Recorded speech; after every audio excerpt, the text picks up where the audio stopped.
अमरीकी सदर ने ईरान की नाकाबंदी को बमबारी से ज़्यादा मुफीद करार दे दिया। व्हाइट हाउस में मीडिया से गुफ्तगू में कहा कि ईरान की आबनाए हुर्मुज से मुतालिक सलाहियतों को निशाना बना रहे हैं। आबनाए हुर्मुज में जिन ममालिक के तहफ़्फ़ुज़ में मदद कर रहे हैं वो अखराजात अदा करें। दावा किया कि आबनाए हुर्मुज खुली है और खुली रहेगी।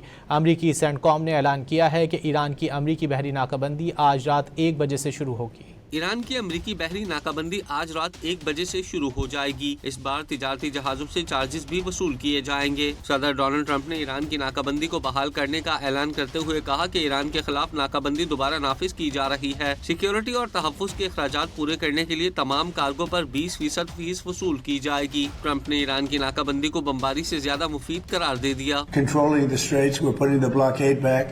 And it's a blockade not for anybody but Iran. In other words, anybody doing business with Iran can't go through. Everyone else will be able to go through. So it's a blockade. It's a very strong blockade.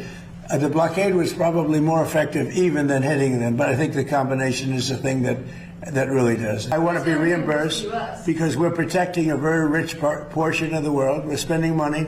And so what we've done is we are going to be reimbursed for protection. We're protecting by the countries that we're helping. For instance, you look at the 5 countries. You have Saudi Arabia, you have UAE, you have Qatar, or Qatar as I always say, you have Qatar, Bahrain, and by the way, you have others. You have Kuwait, and you have others, and they will do very well. CENTCOM के मुताबिक अमरीकी forces in तमाम जहाजों के खिलाफ नाकाबंदी नाफिज करेंगी जो ईरानी बंदरगाहों या साहिली इलाकों की तरफ जा रहे होंगे या वहां से आ रहे होंगे।